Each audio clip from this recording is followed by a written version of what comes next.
Petróleo, bênção ou maldição? A resposta depende de cada país. Em alguns, como a Noruega, os bilhões de dólares trazidos pelo petróleo resultam na melhoria da qualidade de vida da população.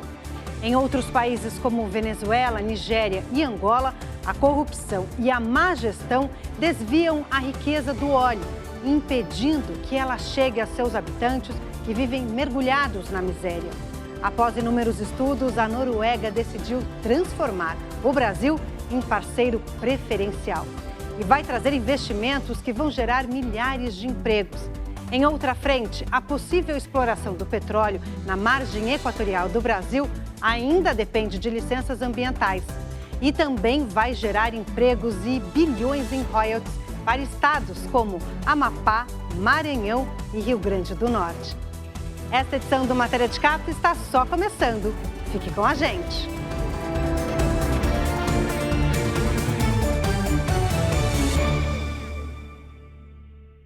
Entre os produtores de petróleo, a Noruega é apontada como o melhor exemplo de uso dessa riqueza em benefício da população. Também é um dos poucos que conseguiu se livrar da chamada doença holandesa. Daqui a pouco falaremos mais desse mal que costuma atingir certos países.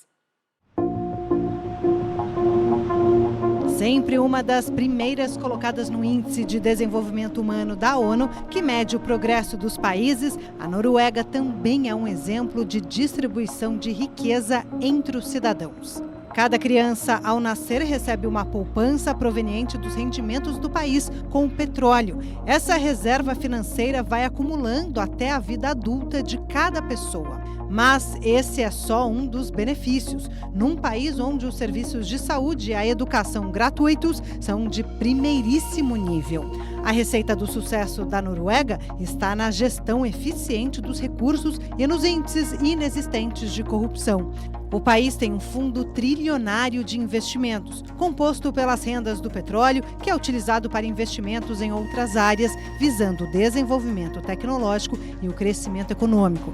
Os benefícios desse fundo são revertidos, em parte, para a melhoria do nível de vida da população. Isto foi possível porque o país escapou há décadas da chamada doença holandesa.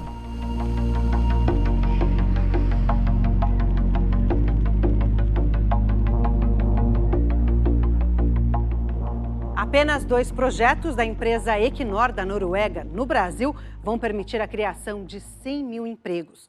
Muito além dessas iniciativas, a companhia norueguesa pretende transformar o Brasil na joia da coroa dos empreendimentos do país no exterior. O projeto norueguês para exploração das reservas de gás no campo de Raia, na bacia de Campos, vai responder por 15% da demanda no país. Essa bacia se estende por cerca de 100 mil quilômetros quadrados entre o litoral dos estados do Espírito Santo e Rio de Janeiro. Outra iniciativa da Equinor no Brasil destina-se à exploração de petróleo no pré-sal, na bacia de Santos, no litoral de São Paulo, que começa a produzir já no próximo ano. São esses 2 projetos que vão gerar 100 mil novos empregos. Mas, além deles, a Noruega está presente em diversos outros empreendimentos no país. Opera o campo de Peregrino, em Cabo Frio, no litoral do Rio de Janeiro. Em parceria com a Petrobras, explora as reservas de petróleo de Roncador, campo situado a 120 quilômetros da costa fluminense. Em outra frente, os noruegueses acabam de inaugurar o projeto de energia solar de Mendubim, no Rio Grande do Norte. A empresa Equinor, antiga Statoil, opera em 36 países e 67% de suas ações pertencem ao governo da Noruega.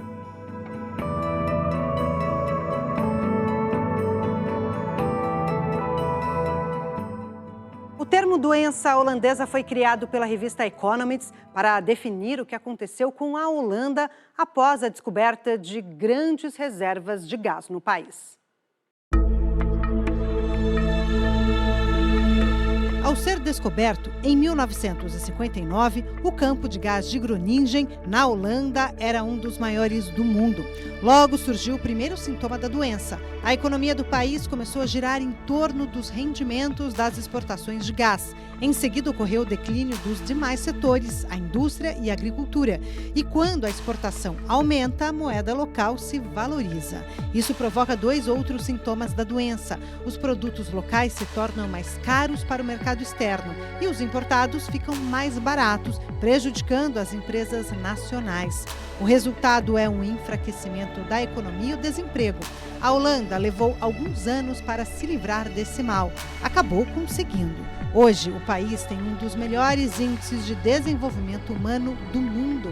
Está em 3º lugar, depois da Noruega e Suíça.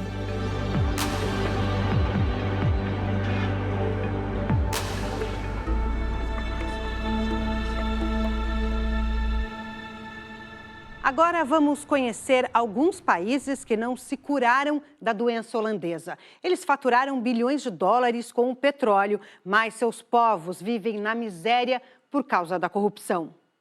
A Venezuela é um dos principais exemplos. Mais de 7 milhões de pessoas buscaram refúgio nos países vizinhos e nos Estados Unidos para escapar da pobreza. Apenas um dado já seria suficiente para explicar o desastre observado no setor do petróleo da Venezuela. No ano 2000, o país produzia 3 milhões e 200 mil barris de petróleo por dia. Em 2023, a média foi de 700 mil barris dia, uma queda de 2 milhões e 500 mil barris. Embora o país tenha a maior reserva de petróleo do mundo, 19% do total. Para se ter uma ideia, a Arábia Saudita, que tem a segunda maior reserva, 17%, produz 12 milhões de barris por dia. Apesar da riqueza do petróleo, a Venezuela ocupa o 96º lugar no Índice de Desenvolvimento Humano da ONU, tendo perdido 26 posições só no governo de Nicolás Maduro. Os últimos 4 presidentes da PDVSA, a estatal petrolífera venezuelana, foram afastados por corrupção. E estima-se que pelo menos 21 bilhões de dólares foram desviados dos cofres da empresa nos últimos anos. Há uma década, mais de 7 milhões de venezuelanos abandonaram o país para escapar da fome e do desemprego.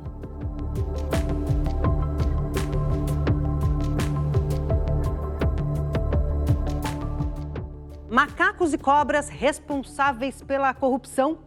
Bem, pelo menos é essa a explicação dada por funcionários suspeitos de desvio de dinheiro na Nigéria. Ao serem investigados, eles culparam os bichos pelo sumiço. Outro caso clássico de país rico em petróleo e com a população mergulhada na pobreza, a Nigéria é o maior produtor de óleo e gás na África.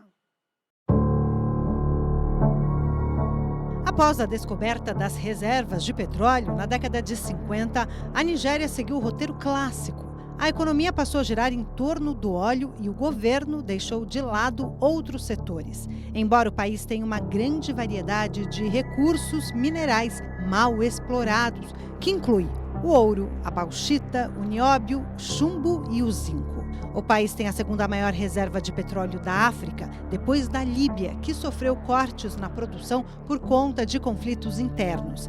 A Nigéria produz 2 milhões e 400 mil barris por dia.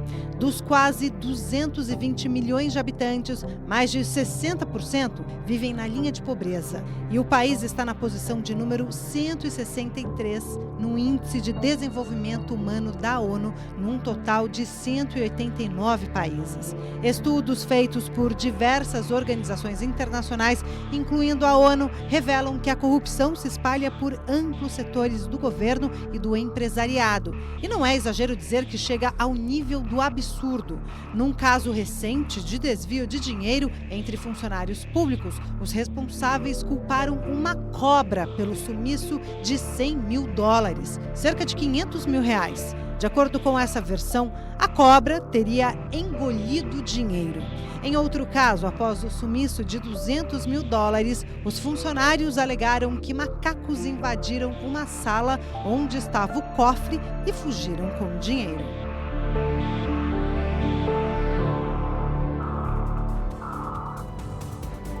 Daqui a pouco, o pré-sal responde por quase 80% da produção da Petrobras.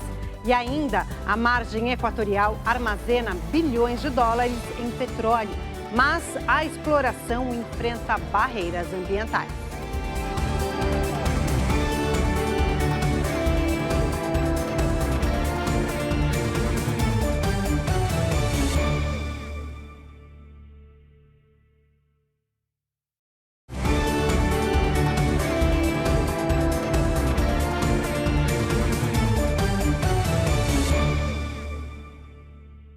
verdadeiro tesouro, avaliado em bilhões e bilhões de dólares, é o que está armazenado sob o mar na chamada Margem Equatorial, a faixa litorânea que vai do Amapá ao Rio Grande do Norte.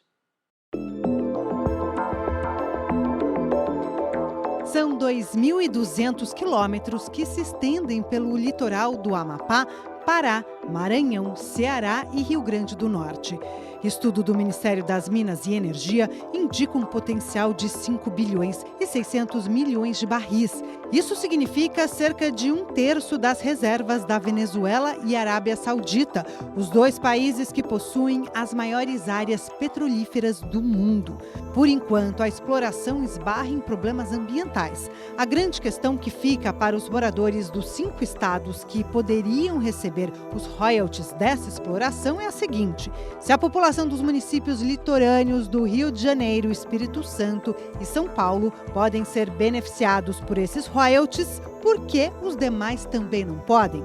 Entre outras localidades, a distribuição de parte dos rendimentos pagos em royalties poderia incluir o arquipélago do Marajó, que tem um dos piores índices de desenvolvimento humano do país. A exploração de petróleo na margem equatorial desperta preocupações de ambientalistas, que veem risco de impacto na biodiversidade.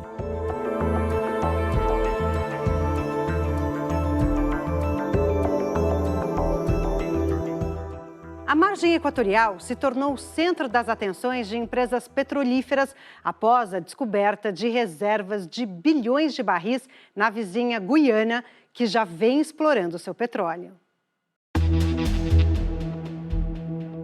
Um dos países mais pobres do continente, a Guiana, registrou uma virada histórica descoberta há 10 anos. De uma hora para outra, o país constatou a existência de um tesouro em sua faixa litorânea, uma reserva de 11 bilhões de barris. O vizinho Suriname também conta com uma parte desse patrimônio da natureza, 4 bilhões de barris. Somados, esses dois volumes superam as reservas comprovadas do Brasil, que são de 14 bilhões e 800 milhões de barris. Livre de pressões ambientais, a Guiana já vem explorando seu petróleo. Isso resultou num aumento do PIB do país em mais de 60% em 2022 e 38% no ano passado.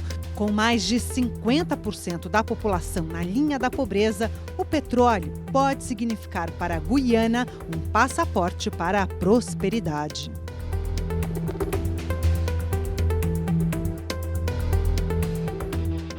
No final do ano passado, o governo brasileiro pagou mais de 2 bilhões de reais em royalties de petróleo a 11 estados e mais de 900 municípios.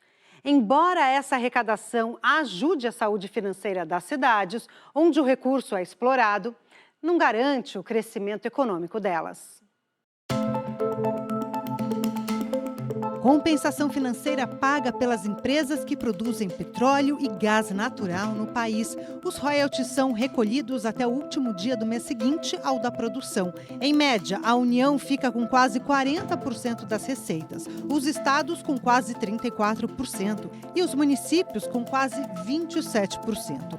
Em 2023, o total pago foi de quase 54 bilhões de dólares, uma diminuição de 9% em relação ao ano anterior. Desse montante, os municípios brasileiros receberam pouco mais de 18 bilhões de reais. A cidade fluminense de Maricá recebeu a maior quantia, valor que mostra a importância da exploração de petróleo para a economia local. Por enquanto, apesar do grande montante arrecadado, não houve importantes reflexos na vida da população. Na maioria dos municípios beneficiados, setores como saúde, educação, habitação e transporte permanecem praticamente iguais ao período anterior ao recebimento dos royalties.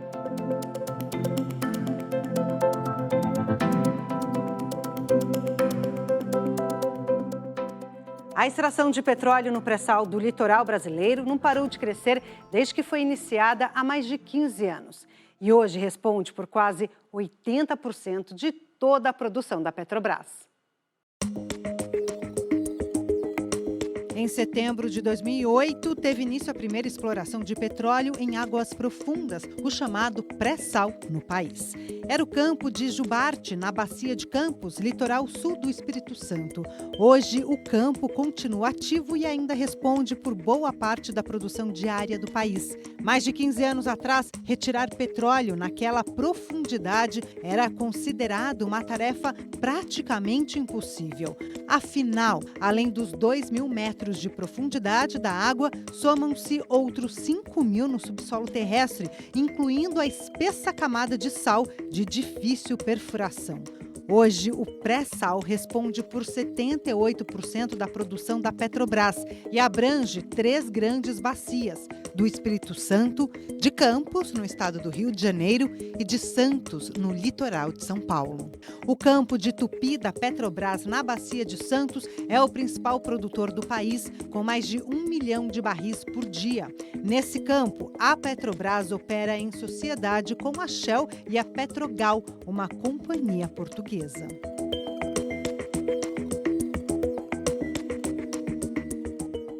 Apesar de ser autossuficiente em petróleo, o Brasil precisa importar, além de óleo bruto, derivados como gasolina e diesel. Vamos ver por quê. Como a maior parte do transporte brasileiro é feita por caminhões, o país precisa de muito petróleo leve e importado. Por isso, a produção e o refino domésticos não são suficientes para atender toda essa demanda. Para suprir essa frota de milhões de veículos pesados, o combustível mais eficiente é o diesel. Segundo a Agência Nacional do Petróleo, Gás Natural e Biocombustíveis do Brasil, a ANP, até março do ano passado, as importações de diesel representavam 1/4 do mercado.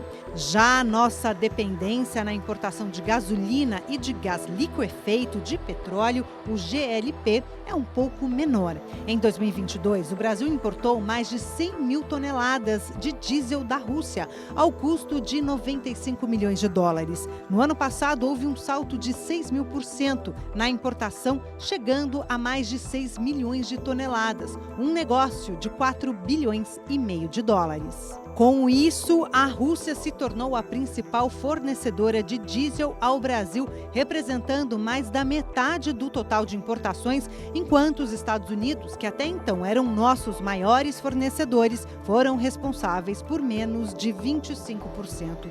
Com o embargo europeu ao petróleo e diesel russos, por causa da guerra na Ucrânia, o Brasil passou a ser o 3º maior importador de hidrocarbonetos daquele país, atrás apenas de China e Turquia, 2 nações menos alinhadas ao Ocidente.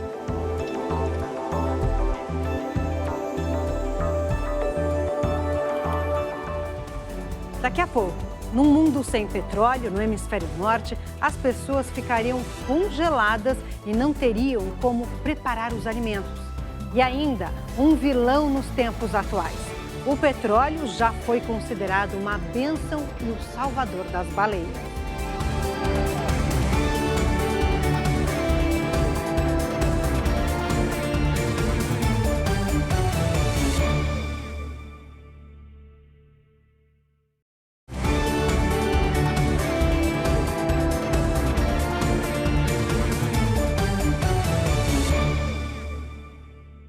Depois de quase 2 séculos de uso, há quem defenda a suspensão total no consumo de gás e petróleo. Mas se isso viesse a ocorrer num curto prazo, como ficaria o mundo? Atualmente, o petróleo responde por mais de 1/3 do consumo global de energia. Isso é mais do que o dobro da energia nuclear, hidrelétrica e de fontes renováveis somadas. 40% do gás importado pelos países da Europa Ocidental são utilizados em fogões domésticos e no aquecimento de residências. Se, de repente, a produção de gás e petróleo fosse suspensa, a maioria dos europeus não teria como cozinhar seus alimentos ou aquecer suas casas, afirma Hildegard Blindai, diretora para os assuntos para o clima e meio ambiente da Noruega. Segundo Blindai, antes de pensar em suspender a produção, é preciso encontrar soluções que permitam a redução nas emissões de poluentes. Apenas um corte na produção já seria um desastre para os transportes terrestres, marítimos e para a aviação.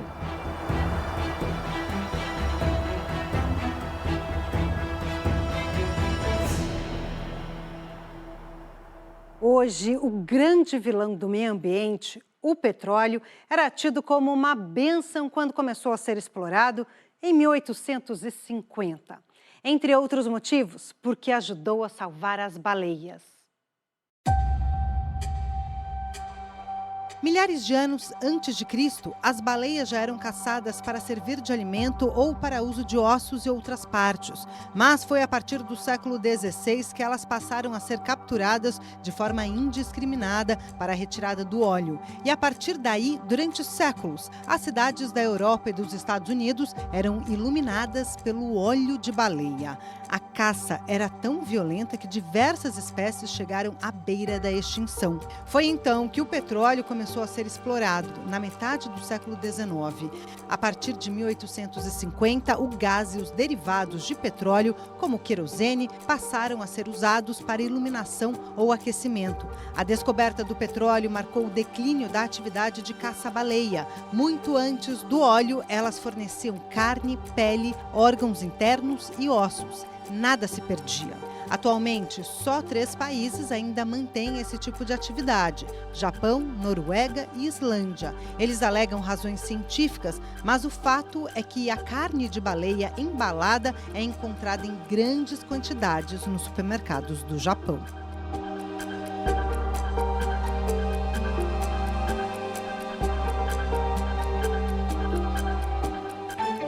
Ambientalistas, representantes de governo e de outras instituições costumam defender a redução drástica do uso do petróleo em congressos, seminários e outros eventos. Chegam até mesmo a falar no fim da utilização dos combustíveis fósseis nos próximos anos. Acontece que até agora não foram encontrados substitutos para o gás e o petróleo que possam atender à demanda em escala global. Até que isso aconteça, o mundo terá que conviver com esse vilão que ameaça o planeta e afeta a saúde das pessoas. Será que teremos uma solução mágica nos próximos anos? Esperamos que sim. Esta edição do Matéria de Capa fica por aqui. Voltamos na próxima semana, nesse mesmo horário. Até lá!